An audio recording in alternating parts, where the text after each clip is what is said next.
Hello, and welcome to the virtual Scandinavia House in New York and to the book discussion Bolla with the Finnish author Pajtim Statovci and moderated by Bethan Patrick. Bolla was published from Pantheon on July 6th and is in translation by David Hackston. And thank you very much for Pantheon for helping make this event possible. Pajtim was born in Kosovo to Albanian parents. He fled the Yugoslavia wars and moved to Finland when he was 2 years old. His first book, My Cat Yugoslavia, won the Helsinki Sanomat Literature Prize for Best Debut Novel. His second novel, Crossings, was a finalist for the National Book Award, and Bolla was awarded Finland's highest literary honor, the Finlandia Prize. In 2018, he received the Helsinki Writer of the Year Award. Bethan Patrick is a writer and book critic whose work appears frequently in the Washington Post, Los Angeles Times, and Boston Globe, among many others. She features literature and translation in her Lit Hub column Books You May Have Missed, and is a board member of Penn Faulkner Foundation and the 1415 Literary Arts. Her book Life Bee will be published in 2022. Follow her on Twitter and Instagram at The Book Maven. So please welcome Pajtim and Bethan. Thank you so much, Kyle. Thank you, Kyle. It's a pleasure to be here. It's so wonderful to be here with you, Pajtim, to talk to you in a formal interview after meeting you many times over these past few years. So I have been fortunate enough to watch you publish all three of your novels, and you just keep getting the awards. It's wonderful. So I want to say congratulations on Bolla and congratulations on winning the Finlandia Award. Well, thank you so much for your kind and generous words. It really means a lot to me. And I'm very excited to get to speak with you today too. It's been how many years? I think 3 or 4 years since you were here. Yes, since I was in Finland, and the last time I saw you was right before we all shut down in the pandemic. Yes, exactly. The consul's house, and that was with them. You were with Rosa Liksom and Laura Lindstedt. Yes. Your colleagues, also Finlandia Prize winners, and this is Finnish literature is becoming quite a passion for me, and this is a very interesting book for us to talk about because it has nothing to do with Finland. Not one little bit is in, and we'll talk about that. But first, I know you're going to read, but before you read, would you describe Bolla to our audience in a few sentences? I think Bolla is a book about people who are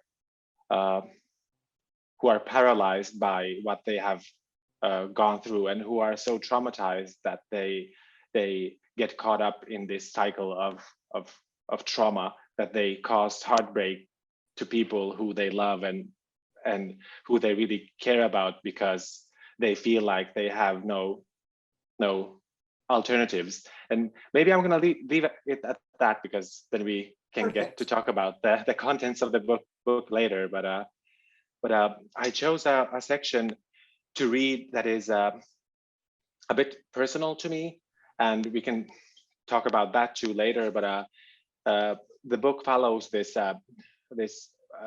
man who lives a double life, and he flees Kosovo with his young family and moves in an unnamed European big city, and the reader doesn't know where he moves, and so on, and he ends up doing something really terrible and gets sent to prison, and this is a passage from his first night in prison, and here he reminisces the war years, because he has fled the Kosovo War to this country and has been forced to follow the events of the war through television and radio, and this passage captures how that has been like for him. So from Bolla. Yes. Then the lights are switched off, and I hear a lock turn, the fading echo of footsteps. It makes me remember the war years, the days and nights that Oishe and I spent in front of the television or radio, Those moments that disquiet stole from us, those moments when we were watching the news, one story more desperate than the last, the taste of iron in our mouths. And whenever someone died, whenever a bomb exploded, a house burned down, a building, a village, whenever a gun went off, the silence between us was God stepping into the room. And then we prayed to him, to the God in our house, far from home, the God we barely believed in anymore. We asked him, please save the two of us. Let that body be someone else's sister, someone else's father, brother, cousin. And when he finally replied to our prayers and saved us, and someone else's sister was violently raped, someone else's brother was murdered, unfamiliar villages were razed to the ground, we felt relieved, lighter somehow, if only for a moment. And Oisha asked, do you think we are bad people, you and I, for hoping and thinking and feeling things like this?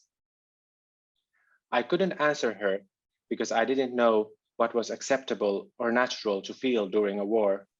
But I guess it's one thing to hope these things don't happen to you, and another to wish them on other people. This continued for weeks, months, years after the war had ended. Regret caught in the throat, rose up to the mouth like potent bile. Its taste wouldn't go away, and guilt took hold of the eyes, making everything its slave. And God wouldn't leave our house either, but wandered from room to room in the air that flowed through the apartment. He hid behind our belongings concealed in cupboards, lurked between the sheets and inside a newly acquired dishwasher, left his role as an answerer of prayers and turned into questions we asked ourselves every day in front of the mirror, but never dared ask each other. During that time, how could Oisha concentrate on what our children were saying, on cooking dinner, cleaning, constantly washing laundry and scrubbing the bathroom? How did she have the energy to open her mouth, get dressed, and take a shower? How did she have the strength to answer their endless questions? On one occasion, Oisha heard that her cousin had given birth in the middle of the woods, where she and her family had fled. She's lost a lot of blood, Oisha said, but she'll be fine. The Serbs will never find them in the woods. They'll never get their hands on that child. At times, I was envious of her and felt a sense of inferiority at being unable to act in the same way she did. I often wondered whether she behaved like this out of sheer lack of emotion or because it was easier to feign indifference, to wake up in the morning, go about her chores, and go to bed lying to herself that what was happening in our homeland wasn't really true, that it was happening somewhere far beyond these walls, to the people we no longer were. Perhaps she was so tired of violence that she'd become immune to it, that witnessing and experiencing it no longer felt like anything at all. Thank you, Pajtim. Thank you. That's from Bolla, and this is a wrenching book. This is not, it's not easy, but it is of a piece. And so the first thing I want to ask you, because especially because you've chosen this passage, is you were born in 1990. You moved in 1990 when you were just a toddler. Yes. What does the Kosovan War mean to you? The first word that comes to my mind is trauma, really. Of course. I mean, my parents had to flee Kosovo and start over a whole new life here in Finland. And I was 2 years old at the time. And the war was present constantly during my upbringing. We had a lot of family in Kosovo left behind. And during the war years, they couldn't be reached. And we really didn't know where they were and what had happened to them. And the television, the Kosovan and Albanian channels that were depicting the war, they were always on in our home. The television was always on, and so was the radio. And so the distress that my parents had, of course, radiated to us children, and becoming our distress too. Because during the war years, the actual war years, I was 8, 9 years old, so I wasn't able to comprehend the situation that clearly. But of course, I did know that I did understand the severity of it, and how it will be affecting my family for generations to come. So the war has had a massive impact in my life, and yeah, and I would yeah. It's Yeah, and I would oh, go ahead, please. Yeah, and I would describe it as like a what it was. It was a genocide. Albanians were persecuted and driven away from their homes and killed and murdered by Serbian forces, and so the actual war years at the end of the 90s is just a really a small part of what the Albanian people have had to endure throughout the 90s. Throughout the 80s, the discrimination and the violence and the torture had been going on for like decades before. And as you show in this passage, that discrimination and torture and violence, when it happens again and again and again, people become numb to it in a way. People can't take it in. And so when you are talking to someone who really knows very little about this war, this genocide, how do you describe it to people? Do you talk about it? Do you share it? Because there's so much inside your family, and as you said, so much trauma, but it is something, of course, you're sharing as an artist, but I'm wondering about how you just simply remind people that this has happened, because not forgetting genocide is so important.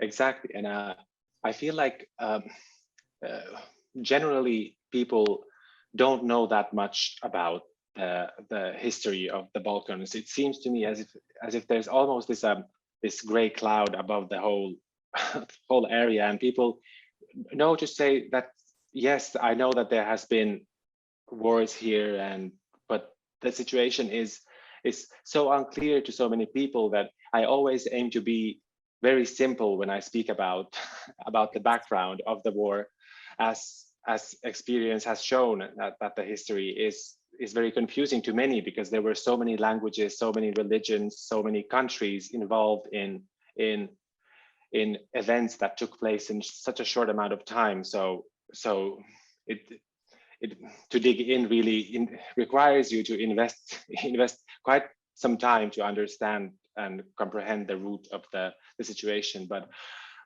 so yes, so I'm keeping this as simple as possible. I hope that's okay. But Serbia saw Kosovo as part of Serbia, although Kosovo had been for decades and decades an autonomous part of Yugoslavia. And right. Yugoslavia was a republic that was formed after the Second World War, consisting of many rather different countries that are today independent, such as Bosnia and Herzegovina, Croatia, Serbia, Kosovo. But Kosovo was also populated by Albanians who had their own distinctive language, their own distinctive culture, and also religion that varied quite a lot from the other countries. So to keep it even briefer, the root of the how should I say this? Albanians were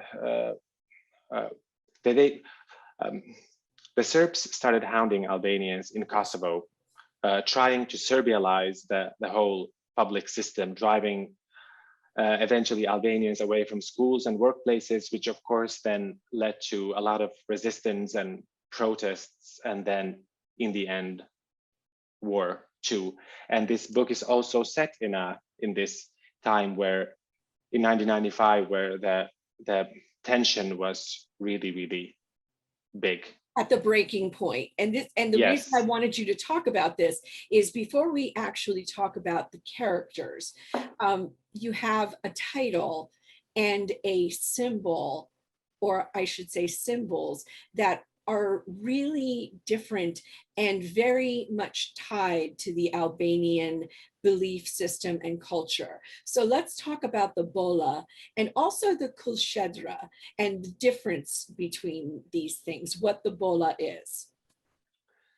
The Bolla is this demonic being or existence in Albanian mythology, and it's sort of a serpent, a snake, really, and the legend has it that it becomes this really scary, fire-breathing, multi-headed dragon once a year for just one single day when it's set free to live among people, and during this day it's called Kulshedra. So it grows into this even more magnificent creature on the day of its freedom, but then it ruthlessly kills and causes panic to people during this day, and it's left to do whatever it wants. And so, but what got me interested in this story, that for all the other days of the year, it is hiding and waiting for its chance to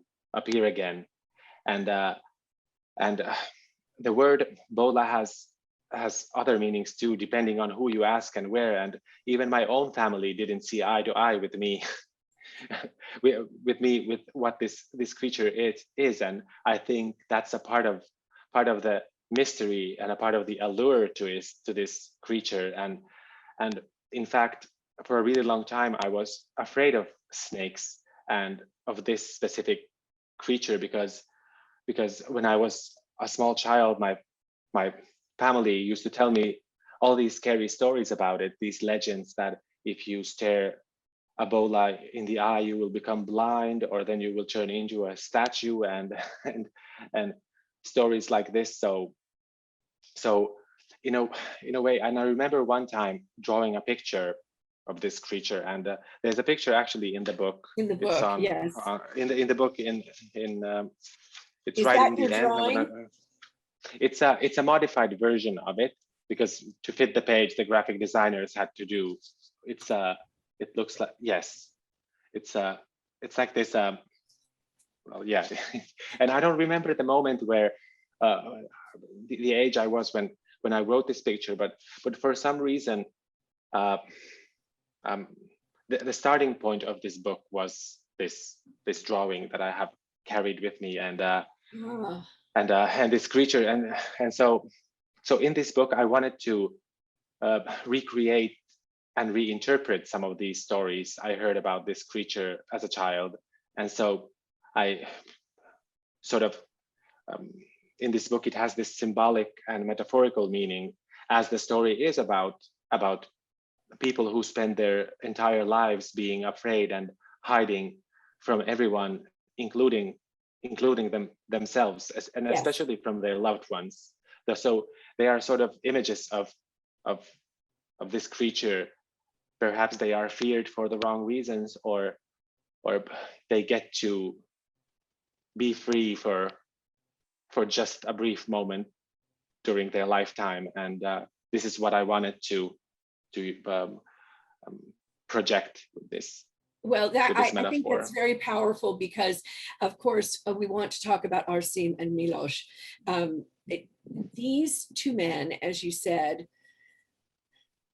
they both cause so much pain in the world. But in the beginning, when they actually meet, they're causing each other so much joy, because Arsim, although he is he already married or about to be married when he meets Miloš? He's already married, and he's already married. Same, yes. So they meet, and Arsim is clearly not sharing his closeted homosexuality with Aisha, his wife. And Miloš is a student at Pristina at the university. And it's, of course, very important that this book is set so much in Pristina, in this place in Kosovo that is supposed to be its own place and not be Serbian. So they meet and they are attracted immediately and they start this affair, and it's very powerful and it's really lovely too at the beginning, because they share time together in Miloš's apartment. They are really passionate about each other, very interested in each other. But of course, as we already mentioned, because of the way they're hiding from themselves, from each other, from their families, things happen that are very sad and tragic. And so I'm wondering, Pajtim, did you start out to write a book about people who do terrible things? About these are anti-heroes, aren't they? Yes, I think so too. What I wanted to write what I wanted to say with this book is that for a lot of people, many of the things that happen in this book are a part of everyday life, Yes. and have always been and will always be. And I'm talking about the depictions of violence in it. And I think that's just the fact. And I had a conscious decision to approach it in a way that doesn't avoid a single thing.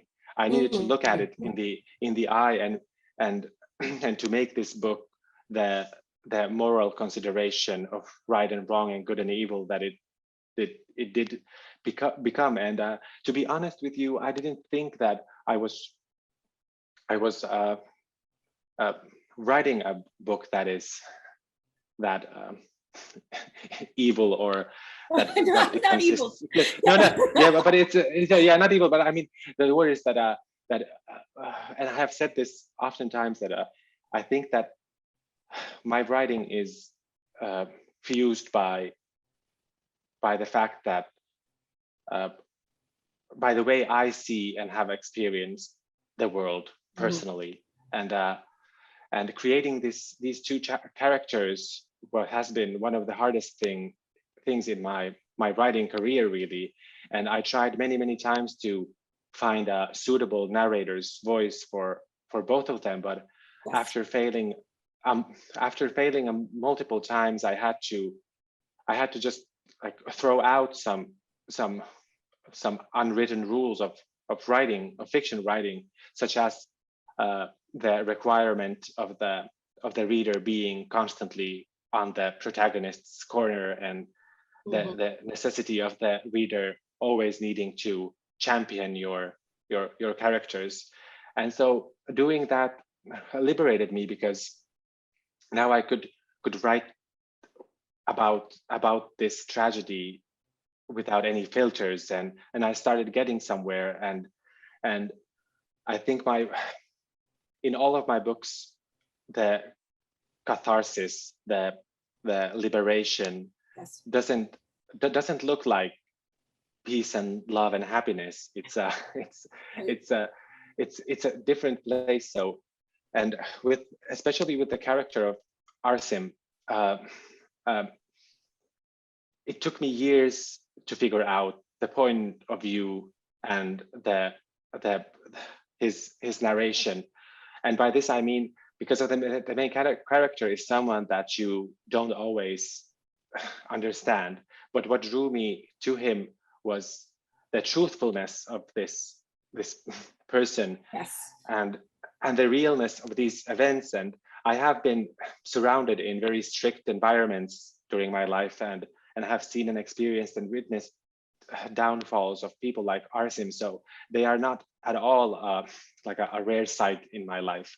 And I just needed to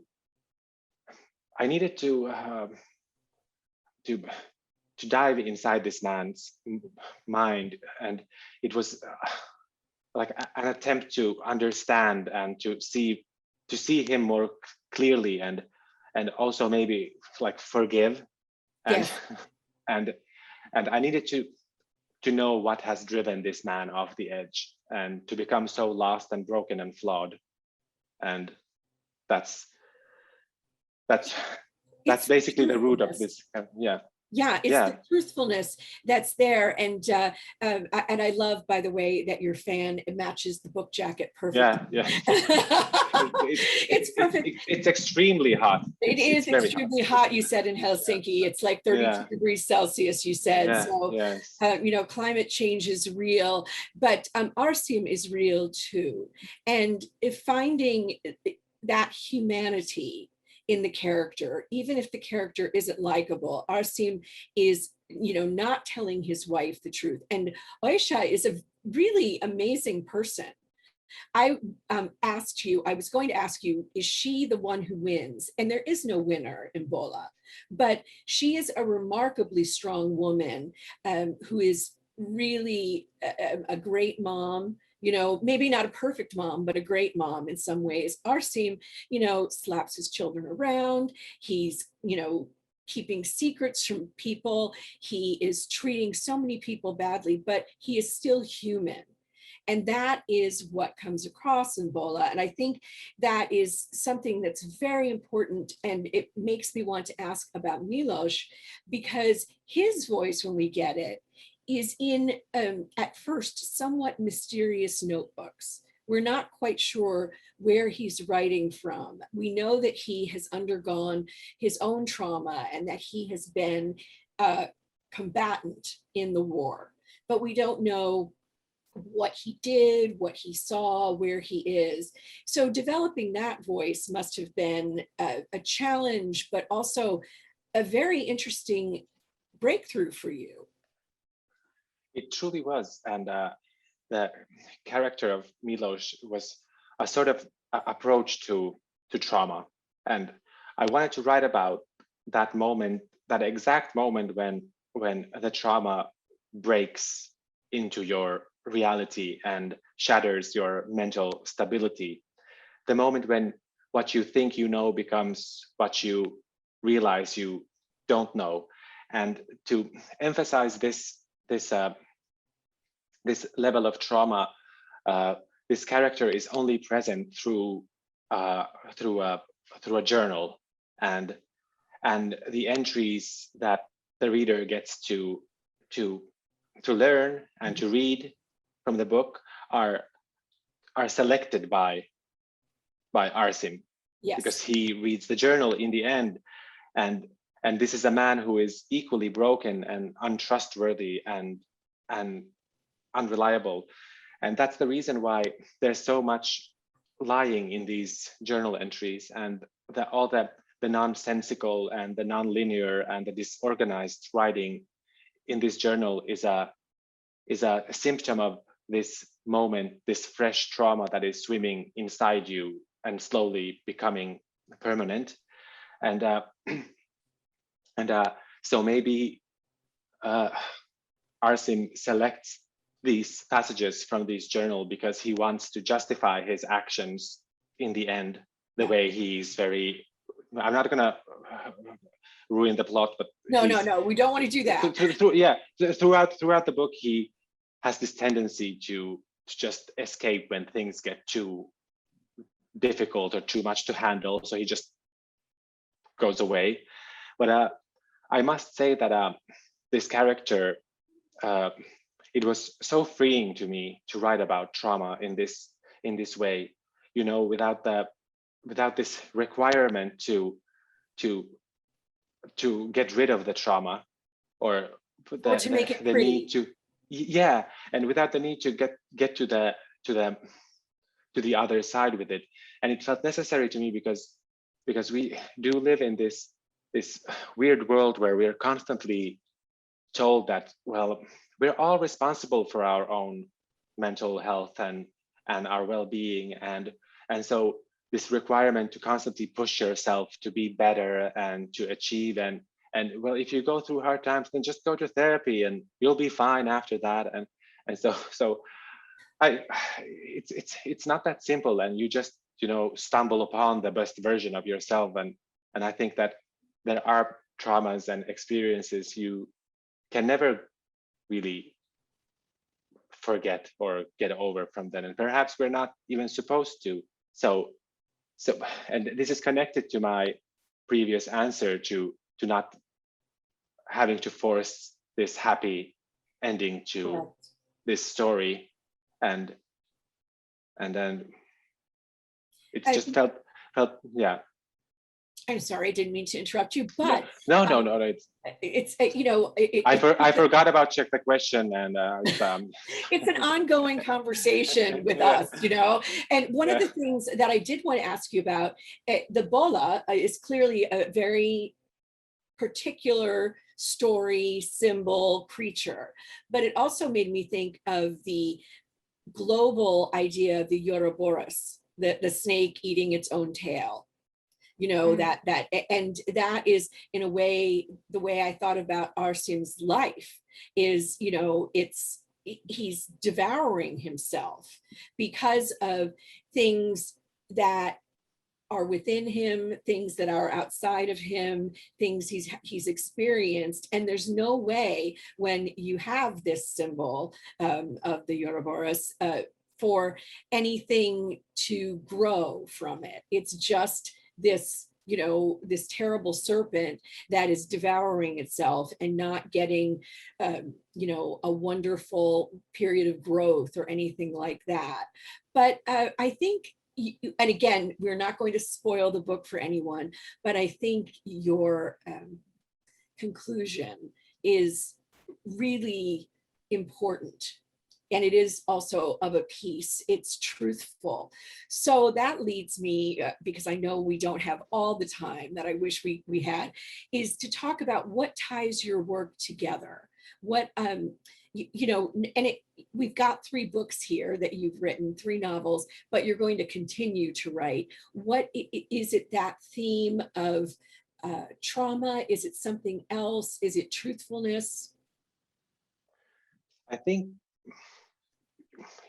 it's exactly that. I think in my whole body of work, I have written about people who think that they have no other option. They live in very difficult circumstances. They live in the margins of the margins of the margins, and they are othered from many different directions. And what ties all of my characters together, I think, is that they all try to find their way to self-love and acceptance that often isn't meant to be found. And this is the hardest lesson that they learn in life. And I think that in My Cat Yugoslavia and Crossing 2, all of my characters spend everything they have to become someone they think that they are, just to be disappointed at what they actually could ever become. And I think that in this book, it's you mentioned about how Arsim is a very cannibalistic person, and I very much agree with this notion. And as you said, there's this softness to him, and doing this and finding the balance between the two was a big challenge. But then my belief in the human soul and the human sympathy is vast, and I don't think that you are born evil in this world. Things are never simple or black and white, and especially in this book, there are no solutions, no winners, perhaps no losers even, or maybe they have been losers from birth. And I think it's on the contrary, and these people become, I mean, the notebook, for example, that is in this novel is an image of an ownership. Yes. A loss of an ownership that happens when you hit rock bottom.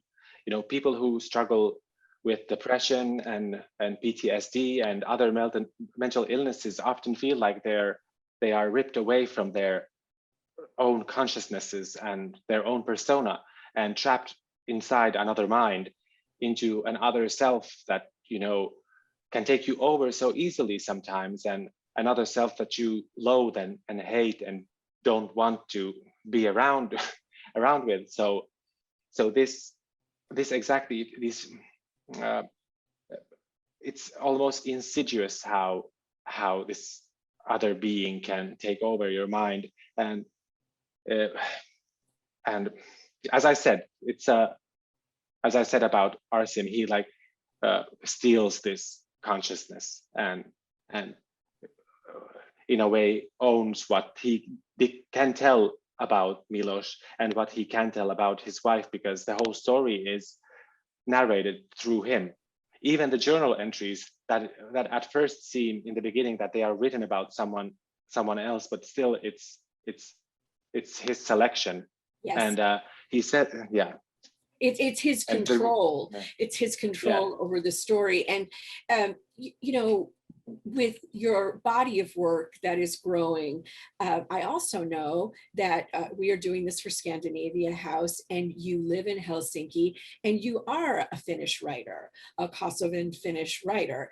And so I think I have an idea of what, not just where you live that makes you Finnish. I think I have an idea, but what would you say that makes you a Finnish author? I really wouldn't know how to say. So, because it's a very good question, an interesting question to me, because I don't write and I have never written fiction thinking about it being particularly, about it having a certain nationality. And right. I have all this applies to me as a person too. And maybe because of my background, me being both Finnish and Albanian, I don't always know how to separate the two from each other, to be honest, or especially in my writing. And sometimes it's also a bit hard for me to digest, not maybe digest, but to understand, you know, when I hear about people saying how by doing this and that, they wanted to represent someone or give a voice to the oppressed and the suppressed and the silenced. And my take on it is that even though I belong to so many minorities, I feel like it's the silenced and the voiceless are not these homogeneous groups with similar thoughts and experiences. And that's right. Yeah, and that's why it's hard for me to answer this question, because I never thought about the fact that well, I have thought about it, but I don't I don't think that I am in the position of power to give a voice to the Finnish literature or any other representation to you know, anyone. When I write, I become this individual who has a single story to tell, and that's it. It's not more and not less. And that's why I always say in interviews that I wouldn't encourage anyone to read my work in a way that considers it like particularly Finnish or Albanian, because I do believe that there are as many ways as there are Finns and Albanians out there to be a Finnish person or an Albanian person, and my work is just one example of that. And I don't know if that answers your question, but it's throughout my life, it's to me, my cultural heritage and the traditions and the Finnish language and the Kosovan culture, they have always been this complete whole unit in my life. So I've never like been pressured by the other or been it's just this complete existence. I guess that's what I'm trying to. Yeah, that is really beautiful, and that does answer the question. Yeah, because often you hear like things like, well, how has your for example, your background made it difficult for you to do this and this, and I'm like, well, it didn't stop me from even though the cultures I grew up around with, they were very different from each other, but it was very clear to me that once I shut the door of my home, I was in a different realm almost. I was in a different language and a different culture and a different religion, and I just switched between the two when the door was opened and shut. And and but other people maybe thought that I was pressured about my upbringing being more traditional, or that Finnish is my second language, or and I have experiences from school where teachers were like, well, is it hard studying in Finnish here in Finland? And I was like, no, No, why would it be hard? Because I've been here like for my entire life, and if my mother language had been like Swedish or German, and I don't think that they've had the same reaction, but since it was, you know, Albanian, then they were like, well, okay, yeah. But you know, the thing I was going to say, what if anything could make you Finnish, which we don't have to define you as, is that you are now in a society with an incredible amount of freedom, not total freedom. No society has freedom for everything, but it is a society where you can live more fully in all of your identities, including queer. And so we're almost finished with the questions, but I was wondering, especially because your work does deal with queer life and love and questions, who you look to, who are some of your contemporaries that you think are writing really beautifully about different marginalized and underrepresented groups, but also about the reality and truth of queer life. I mean, can I say all of them? Really, yes. I've really enjoyed the works of, you know, Garth Greenwell and Edward Louis and Gerard Conley and Sarah Waters and Ocean Wong and Jericho Brown, who I got to meet a few years ago, Brandon Taylor and Douglas Stewart and Maggie Nelson, and there's so many really. They're all my favorites. They all bring such an important and unique voice to literature, and they are all writers who write queer narratives and who participate in a much needed conversation about equality and queerness, and I do value and appreciate this immensely, because even though we live in Western societies and we have, as you say, freedom, but there are so many places that our freedom that we have is almost non-existent. And one of the best books that I have read on this subject in the past years is In the Dream House by Carmen Maria Machado. I don't, this pronunciation may be all wrong, but no, but you're just right. I love this book because it pushes the boundaries of the memoir form, and it's so graciously put together with different types. And I also admired, especially in this book, the queer relationships that were explored as imperfect. You know, the struggle to love someone when you think that you are not even worth of like anything, let alone that love. And that was what really touched me in this novel. That is truthfulness to it. Truthfulness. And, you know, that is, of course, what I see, as I've said a couple of times in your work. I also see something that I appreciate is that you don't waste words. You are a very, your books have a very dense but meaningful quality. And so, because I know I have to end, is there anything you can tell us about your next book? I am working on something, but I'm not exactly sure what this something is. I am exploring to go back to something more imaginative. Maybe the wrong imaginative is not correct, but something more fantasy-like. And so what I'm doing next is maybe a combination or a mixture of even like maybe more different modes of writing, and it's a challenge. And I think that it's something. I really don't know what it is, and I haven't shown it to my editors here in Finland yet. And I have something, but let's see what happens. But it's a book that is not set anywhere. Oh.